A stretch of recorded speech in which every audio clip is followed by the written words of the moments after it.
You all, we are always so honored to come alongside you, and we want more folks to get to join in on the conversation in this hurting, chaotic world. And it helps. If you all feel like you can, we would be so grateful if you could rate, review, and subscribe to the podcast because it just helps us get the word out there. So grateful for you guys.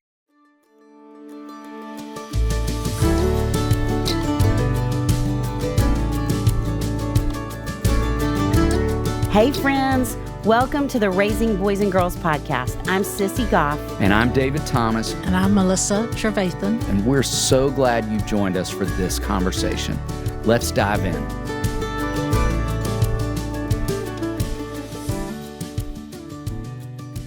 Julie Rao lives in Atlanta with her husband, Stephen, and their dog, George. Together, they have 5 children, 1 a sophomore at University of Texas, and 4 who are all out in the world living independently. Julie holds degrees in marketing and education, previously working at Coca-Cola Inc. and spending over 20 years as an elementary educator, specializing in language-based learning. We're so excited for you to hear from our friend and a part of my family, Julie Rao. Well, it is a delight, Julie, to get to have you on the podcast. We've been talking about doing this for a long time, for 31 years. You have been a friend of mine and part of my family. And I have enjoyed your kindness and your wit. You make me laugh. So I don't even know if you realize how funny you are to me. And I'm kind of a hard sell on humor, but you make me laugh all the time. And your wisdom and thoughtfulness. And it has been a real privilege to be a part of your life and to see you parent with such intentionality and such tenacity over the years. And I have learned a lot from you. And not this past December, but the December before when we were together, we started talking about this topic that we're going to be talking about today. And I said, would you ever be on our podcast? Just knowing that parents feel overwhelmed and feel like they don't have answers. They don't know who to turn to. And you just said so many helpful things just as we were talking in the car. And I'm so grateful for you to spend this time with us and to help parents who are raising kids who are neurodivergent in a lot of different ways, but knowing how overwhelming that can feel. And so we're just so grateful you would take the time to do this with us today. Yes, we are. Well, it's my pleasure. Thank you for saying yes to this, because I was thinking about the very moment that you all had that conversation in December, and you and I talked shortly after, and how excited I got about this moment and your willingness to just have this conversation. I was thinking when you said overwhelmed, I had a conversation with amazing parents in this space just last week who felt overwhelmed and under-resourced. And I think by the end of our conversation today, they're going to feel less overwhelmed and more resourced thanks to your wisdom. And so thank you. So let's just start by having you talk a little bit about your family and your story. You know, my family and my story it's kind of for my kids. I'm going to say it from my kids' point of view, because really the focus is on me, my kids, their dad, the dynamics. There are a lot of dynamics within our family, but so. And all families. We get it. Well, correct. So I guess if we're starting with my family story, we can start with my children and their adoption. So, both of my boys, I'm very blessed. They are both adopted. They're very different. One is, as he would say, I'm from Tampa, Florida. And the other would say, that he is Native American. And he is a very cool kid. And so, yes. So both of my boys were adopted at the ages of 3 or 4 days. And so as far as my story goes, that's kind of where I'd want to start. is when we started our family. Um, and and adoption is a beautiful process. Um, there's steps to getting to adoption, and that when you get to this part or this piece, you have to kind of change gears. And for me, after my after adopting my first, I can tell you that I wish other people had the chance to go through the process, because Mhm. it's a journey that is so fulfilling, because you also look back on it as you have two children who are the product of parents who are so full of courage, who are able to say, this, I can't really provide what my child would need. Mm. So I am going to take the step, the impossible step, I would imagine, to find a better family to raise my child. And I can't imagine going through that, Mm. but I am blessed that I have two beautiful children from families that decided to make that choice. Yes. Incredible. What would you want other adopted parents to know, knowing what you know now? It's, having a child is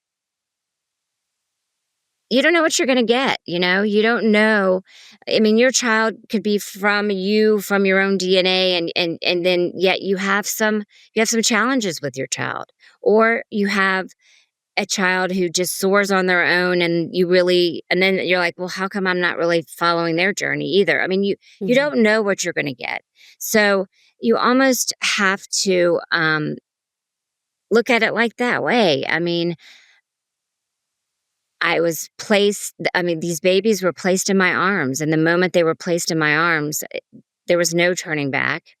Um, there was immediate sense um, for me, that I was connected, and I was determined to, you know, raise these children as, as these parents who gave them up would want them to be raised in a happy, healthy home full of love. I'm so grateful for you to talk about all the aspects of adoption and also your journey into learning about neurodivergence and particularly autism spectrum disorder. And I have learned so much, as I said, from you with that. And so if we were going to start at the very beginning of a parent has just been given that diagnosis for their child, what encouragement would you give those parents at the outset? I think sometimes labels are really hard. I Mm, mean, yes. you're given a label, and then all of a sudden, especially when you are talking about autism, Mm, um, one person with autism, one person with autism. mm, Um, you could say that as, the term being used lately is neurodiversity, because it is a spectrum, and it's no longer really, when you're getting the diagnosis, you don't know where your child falls on that spectrum. You may have a little bit of an idea because they are making some milestones, but something may not seem right to you. But I just, I didn't really label it at the beginning. I just wanted to find out how and what I needed to do. mm, Um, and as an educator, I knew there needed to be early intervention. yes. Um, but what I would suggest to other parents is to slow that process down. I'm a person that likes to be proactive. I jumped on it. I went and researched anything and everything I could. And it was almost that for me, I probably should have slowed that down. I Mm, probably should have let this sink in, because you don't realize that you have time, until you get to Yes. the other side. and Yes. and you can't fix everything, but you can um, offer different ways to intervene, have early intervention. You can speak to other families, which is one of the things I really, really um, suggest other families do. And their child may not have the same challenges that your child has, but I can promise you they have gone through very similar feelings and emotions. Um, and so, I mean, one of the things that's really important is to also know that this doesn't define your child. You know, having a diagnosis isn't the definition of your child. Mm. It's not who defines you. And a lot of times, as parents, we see our children behaving differently or acting differently or sticking out in a different way. And sometimes, and I can say I did this myself, is I would pull back and I would say, maybe it's time for us to leave. Um, Mm. but what I've learned through this process is let your children be exposed to all types of situations, even if they're challenged, because not allowing that to happen, then when it happens down the road, it makes it that much harder for them to know how to regulate themselves, how to handle it with their own, they'll have a toolbox. But early on, let them go through the process, even if it's uncomfortable a little bit for you as a parent, because you feel like your child's sticking out, and you feel like, something's not right. You don't want people to talk about him. He's a little awkward. He's a little, or he's doing something that's weird, um, or she. But that that needs to happen. And most of all, it needs to happen for you as a parent, because that helps you know that this is your child and this is going to happen. And let's start off accepting it early on. Mm. What wise words I for any know. parent listening. Thank you Yes. for that. Yes. What do you wish someone had told you in the first weeks?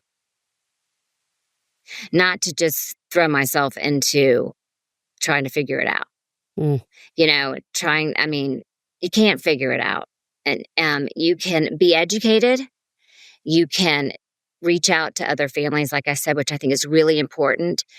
Talk about it with your family, with your spouse.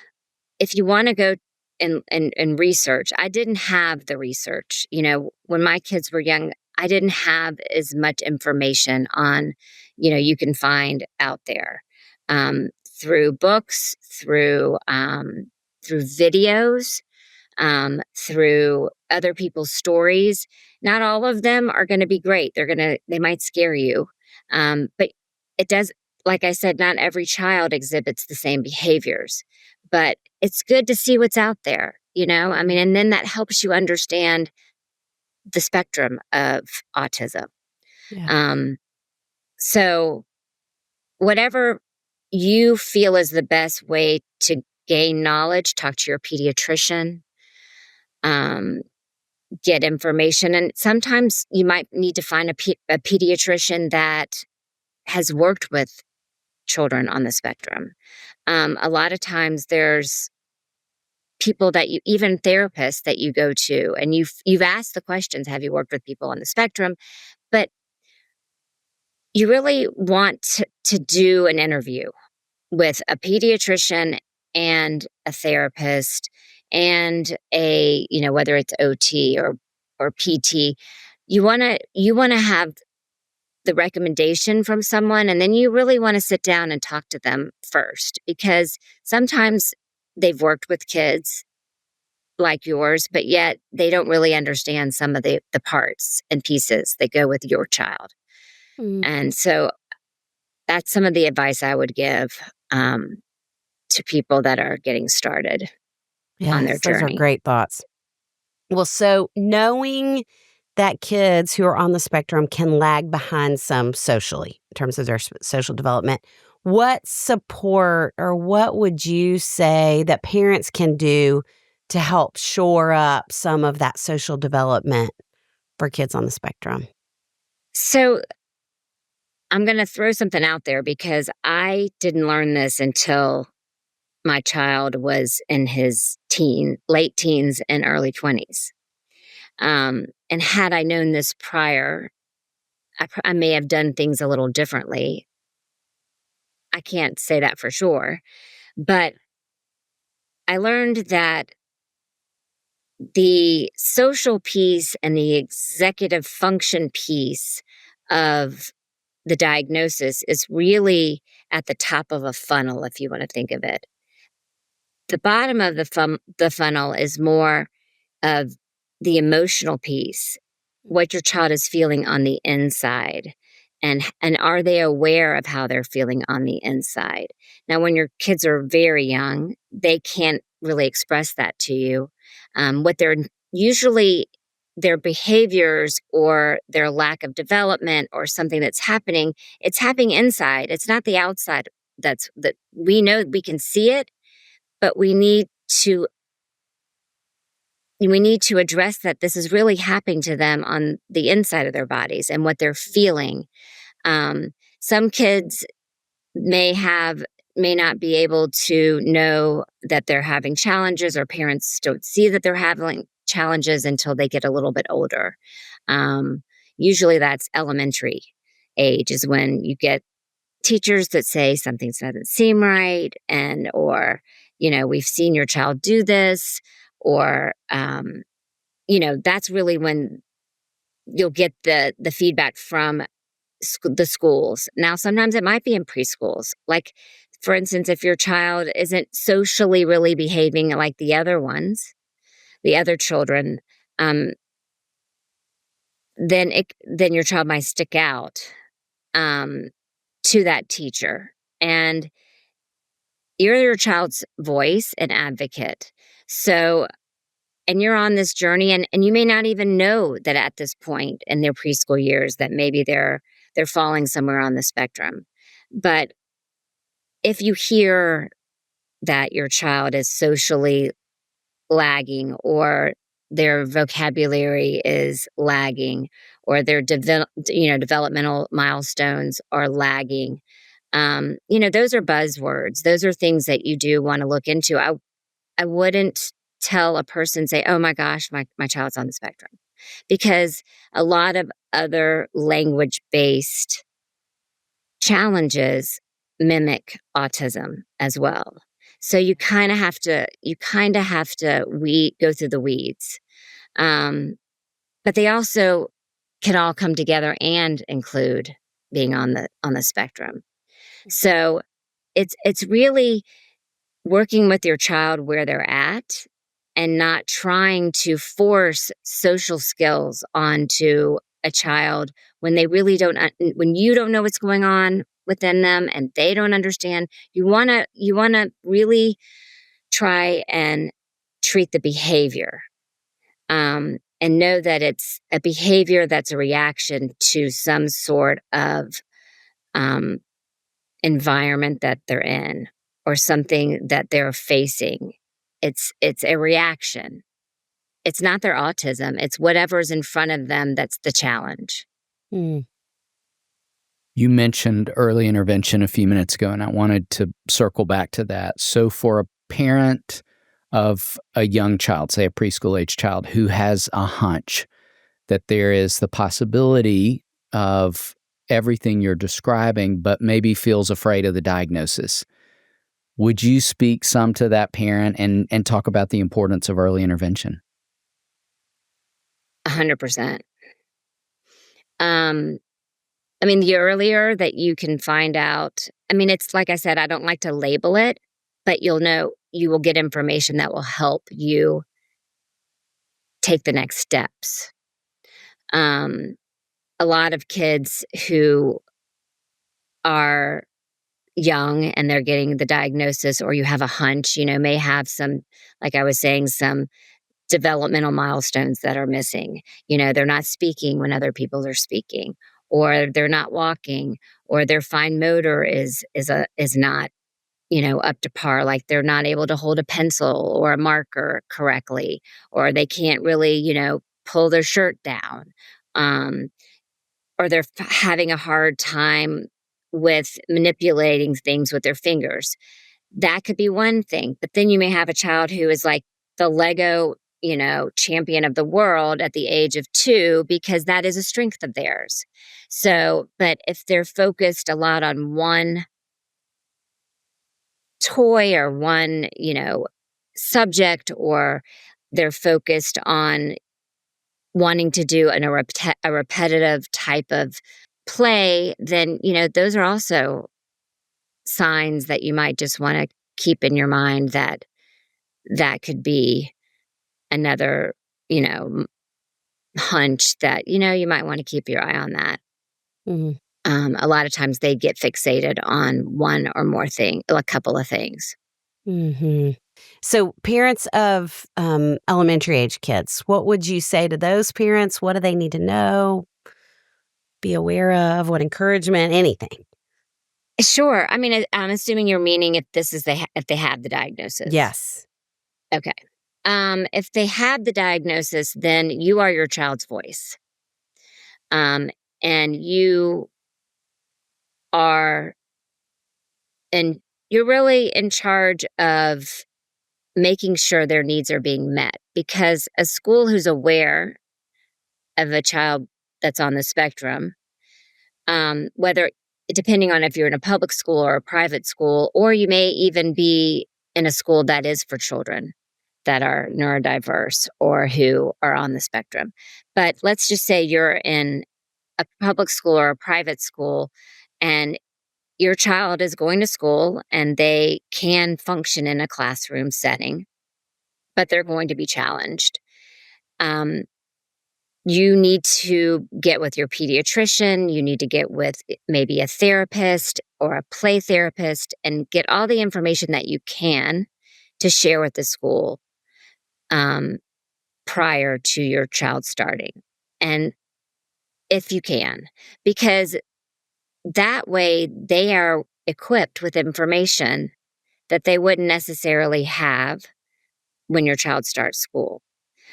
I found that to be helpful for me because with Matthew as he went to a different school, and I was able to tell them, if he gets upset, give him like 5 minutes to calm down, and then he's going to be able to tell you what's wrong or what happened. Mhm.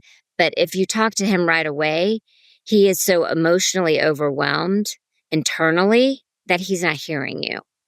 He needs to take a moment, and he needs to be able to get into a safe place in his own body. He needs to be able to self-regulate, and then possibly you can have a conversation with him about whatever the situation is. Um, you can also let them know that, he doesn't do well with this kind of organization skills, so if you are telling the class that their homework is on the board, that might not work for a child on the spectrum. They might need it right there in front of them on their desk, because the sensory overload, they're just trying to take everything in. So if it's something that's right in front of them or that a teacher can give them, that's more helpful for them, instead of them having to be responsible for looking up there and knowing that that's what they need to do. That doesn't mean you can't work towards that, but wanting the child to feel successful is really important, and wanting the child to feel safe in a classroom, that there's a trusting environment, is very important. If they don't feel safe, not just with their body physically, but safe with their emotions, then that's when you're going to see behaviors. Hmm. Okay, let's talk about middle schoolers for a minute. For amazing kids on the spectrum in that pocket of development, what can parents do to support their middle schoolers besides just know that middle school does come to an end at some point? Besides that, for all of us who have been through middle Yeah. school. Yes. It depends. I mean, like for my child, he was in a school that he stayed from kindergarten through 12th grade. So he didn't get to that school until he was in 7th grade. But so from 7th grade through high school, they knew him there, and it was a school for kids with learning differences. And a lot of the kids were on the spectrum. Not all the kids were on the spectrum, but there this is where you see bullying, whether you're a child with on the spectrum or whether you're just a child, for some other reason you're bullied. Um, and I think if you have been truthful with your child and who they are and how they can best use the tools in their toolbox to be able to cope in general, that they have the ability to use their words. They have the ability to go talk to a teacher or an adult. And a lot of times kids who are on the spectrum, they like that kind of structure. They like the A, B, C, D order. So if you were to tell them, if this happens, then do this. If you feel uncomfortable, then go see this person. If something doesn't seem right, then walk away. I mean, black and white is really what these kids are. And they like that. They don't want to hear, well, if your feelings are hurt, because feelings are a lot of where there can be the breakdown, is they can't put words to their feelings a lot, children who are neurodiverse. And so they either freeze when they're uncomfortable, they either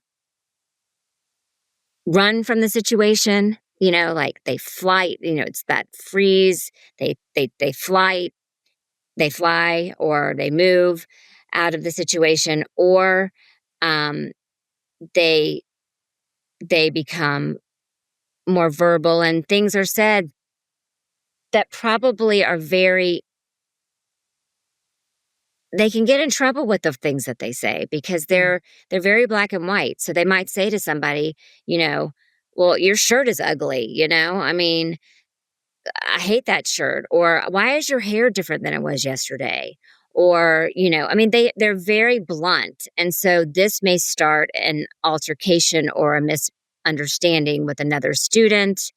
And if you're in an environment where the school is aware of your child and that this may occur, then they may be able to intervene and help your child. I mean, you're going to have struggles. There's no two ways about it. And it's a journey, and you have to help them the best way that you can, but with the mindset that they have learning challenges possibly, but they are neurodiverse living in a typical world.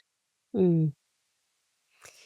Well, okay, as we're kind of moving up the age brackets, let's talk a little bit about high school, because thinking about the launch can feel daunting for all parents, but especially when you have a child who has certain challenges and hurdles. And so, what do you feel like parents can do to help prepare kids thinking about that? Thinking about high Practically school? thinking about launching past high school. What happens Past high school. next? Yes. Okay. That's very challenging. Mm. Some kids can do it beautifully, I mean, if they have had a good school experience, if they are able to do the academics and you're able to find a college that fits their needs, typically they do better in a smaller setting where they have smaller class sizes. They have that out there in colleges. That doesn't necessarily mean that's going to work for your child, but I like to recommend to families to let your child have a gap year prior to launching into college or launching into living on your own. And there's different programs out there for different, interests. So having that experience of just going out of your house, going into a group where it probably is a group that with like-minded individuals, and learning alongside them and realizing that they're going through the same thing you are and they're trying to make the same decisions you are, or they might be able to share stories. This is where they learn that they have people out there that they've never met before that are like them. Mm.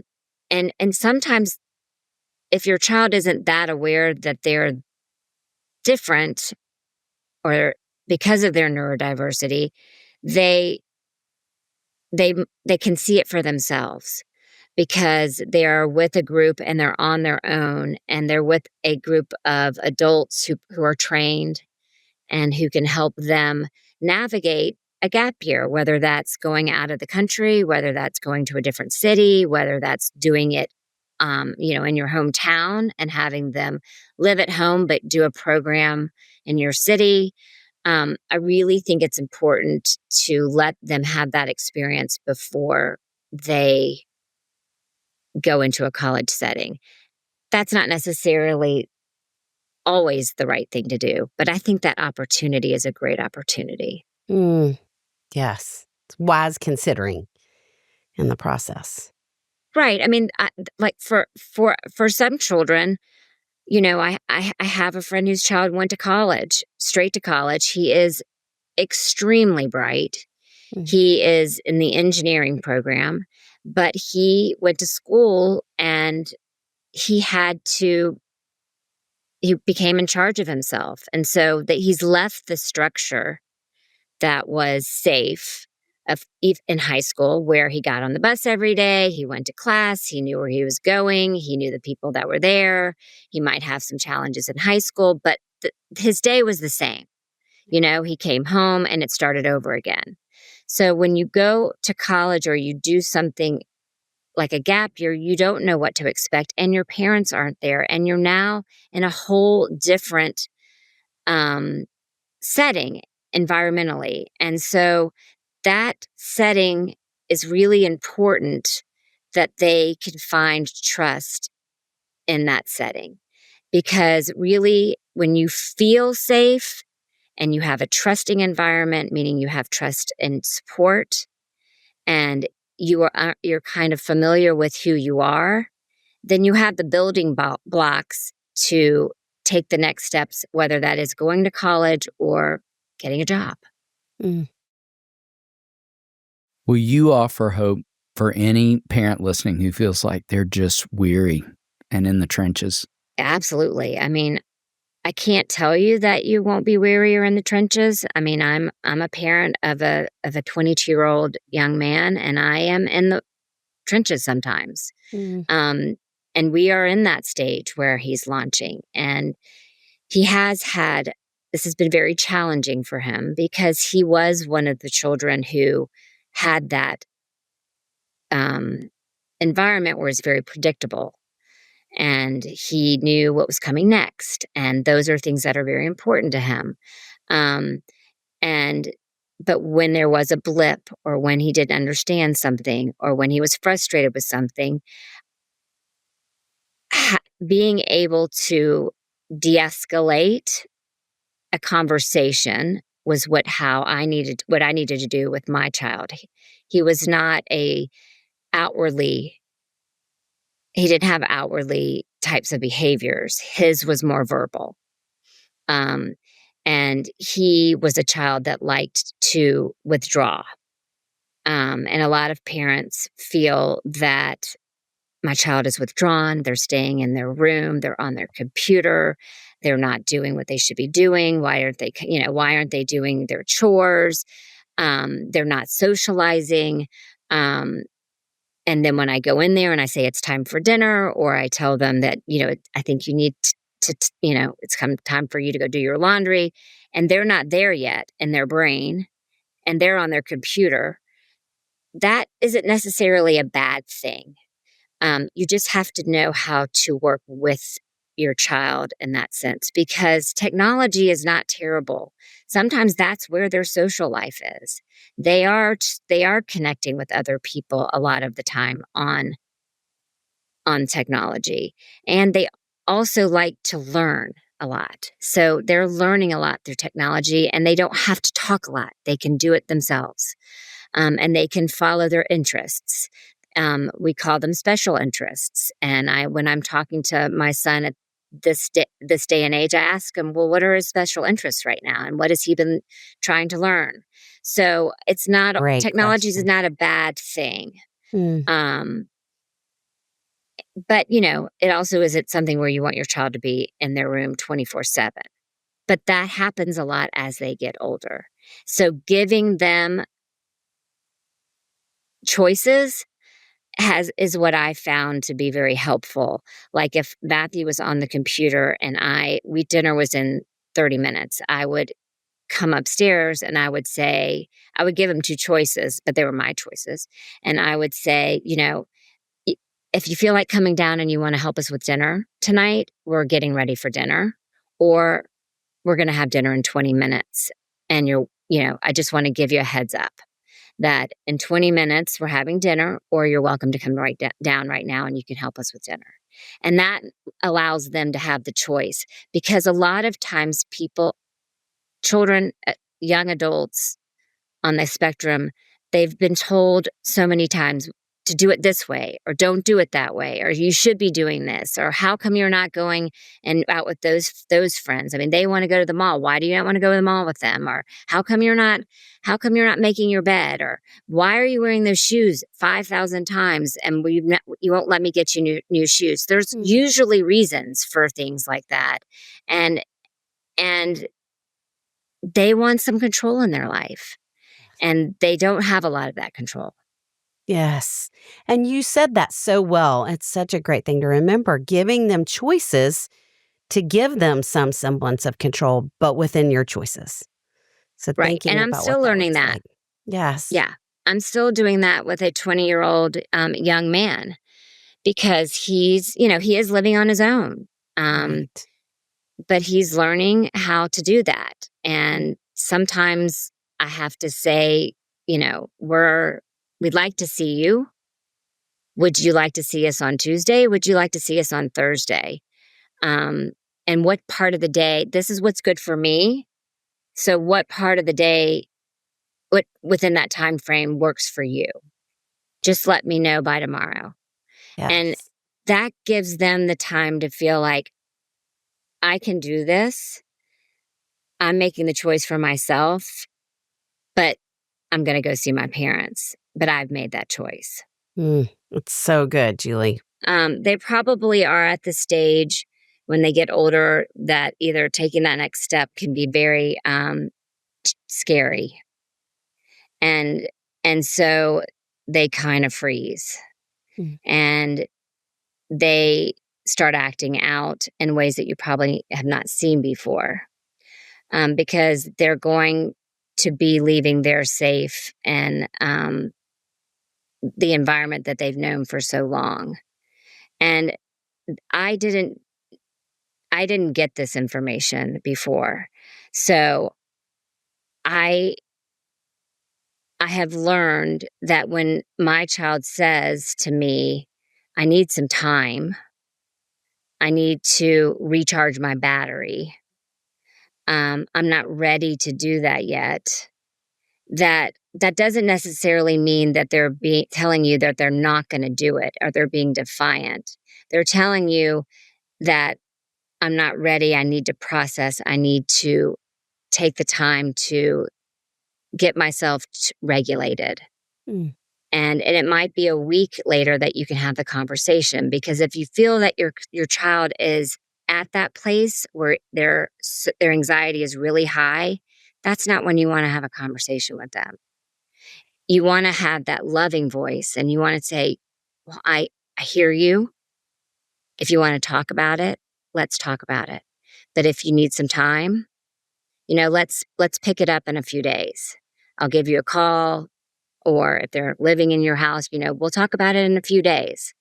Um, but that's that you don't want to talk to your child when they're in a heightened state of emotion. And I think that's what's hard for parents, is they want to have this back and forth talk, and they're not hearing you. They're so overwhelmed on the inside that it's like the Charlie Brown want, want, want, want. So, Right. and that's for typical children too. So, but it really is important for kids on the spectrum because they are not listening to you. They need to get to a point where they can hear you, and it's going to take some time. May not be the next day. It may take a couple days. That's so helpful, Julie. Will you talk about, just list some of your favorite resources for kids who might be on the spectrum or who parents have found out they are in fact on the spectrum? Yeah, I mean, I started to think about that, and I tried to think about it from the beginning of the process. So, the beginning of for the journey for me, I the school was the one that kind of let me believe that something was not right, but I also was seeing it. So I went to my pediatrician and had a conversation, and my pediatrician I really felt understood developmental delays, some of those warning signs where you think that something may not be going in the right direction or they're not developing at the same rate as their peers. Um, I I live in Atlanta, so I also went to the Marcus Autism Center and I kind of did some research from that perspective. I if I were living today and getting the diagnosis now, I would say there's a lot of good information on the internet. And what, hearing from other people on the spectrum, hearing from other families who've been through it is really important because they're walking in your shoes or they're walking in your child's shoes, not exactly the same path, but in some way, shape, or form. Um, And then if your child is young, as I also recommend if there's any children's books that you can find that you can read that kind of break it down. But don't hide it from them. Mm. Um, and using the word autism is not a word that should not be said. It doesn't have to be used all the time, but it is something that they will need to know that is part of them. And there's nothing wrong with that. It's not defining them, but it will make things a little bit different for them sometimes. And so being open with them on this journey is important. And sometimes that's hard for your family, like your family, your parents, your sisters, your aunts, uncles, whatever, they have to learn too. And so sharing information with them early on is important because it's hard for them to know what you're going through because they're not walking the day to day with you. And some grandparents, they don't like to see their grandchild in this state and they don't understand. And so they might ask those questions that, well, what are you going to do about it? Kind of thing. And you just have to stay the course and and know that you are your child's advocate. You need to become equipped. You need to know how to help them walk the walk through Mm. the different ages and stages. And at that time, you may not know because you only know what you know and you're learning along with them.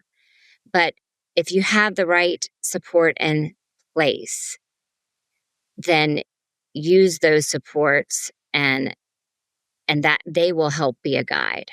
Mm. Mm, it's beautiful. Thank you. Yes, that's so I don't know helpful. about I that. loved your wisdom of inviting extended family members into that journey and how much support I think those individuals have, not just to offer a child or an adolescent, but to offer the parents as well. Yes. And I was with a wonderful family a few weeks ago, and they're newer to the diagnosis, and the mom said, "My son is currently in OT right now, and my mother," so the grandmother, has been doing a lot of research, but my father has not been so willing. So my mother told him that he was going to go to OT with us for an appointment and that the OT had some information he needed. And they called ahead and said, we're bringing the grandfather, and will you just do some education with him in this time? And so before the appointment, the grandmother said to the grandfather, I'm excited for you to learn. And quite honestly, you could use some help with regulation. So I think there's a lot of benefit for you in this time. Which I thought was so good. Fantastic. And the thought of even his grandfather learning new skills alongside his grandson who was learning skills. And so I love that you spoke into that in a really needed way. It's important. It is. It's important. I have one more resource I want to give you because this is the one I'm using right now. Please. And I didn't say it. So, and this is it doesn't matter if your child is diagnosed with Asperger's or, it's probably this website I'm going to share with you is really for young adults and children. Definitely children and young adults that are more on the higher functioning end. And it has been my go-to for the past 3 years and has really been a godsend for me. And it's called Asperger's Experts. And it is a young man who started this company. He has Asperger's. And most of the people on his staff have some sort of they're on the spectrum somewhere. And they have a company that they have resources and they tell the stories from their own experience. Wow. So when you hear a story from someone who's going through it versus reading about it, which is just as important, but hearing it and listening to someone else tell their story is so helpful. Because they're giving you the information that they went through. So I really like this site because there are a lot of videos, there are a lot of courses you can take, and there are a lot of blogs you can read.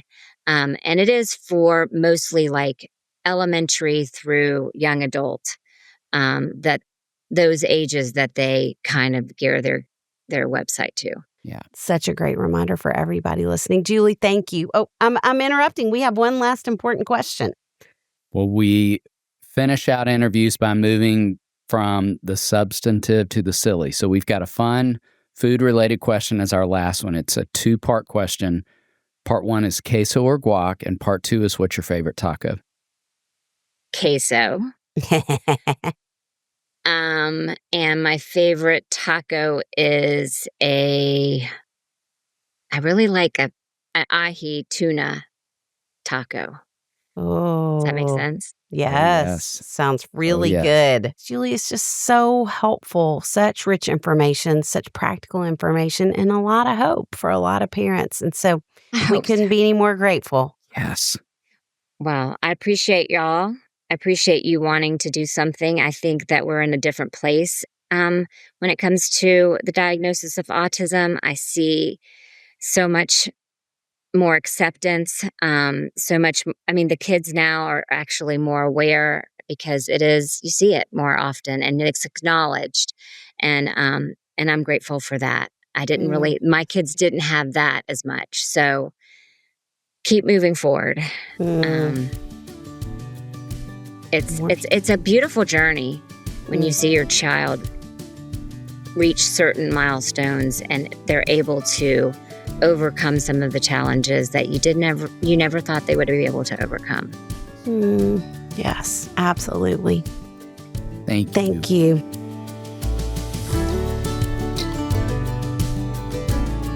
David, what a team we have that we get to call friends who help make this podcast possible. Amanda Young, our operations manager. Chris Starrett, our engineer. Our management team at H Squared. We are thrilled to be a part of the That Sounds Fun network. Our music was created by the insanely talented Dave Haywood of Lady A. And if this podcast felt helpful to you, please consider subscribing, liking, sharing, all the things. We are grateful for you and cheering you on always.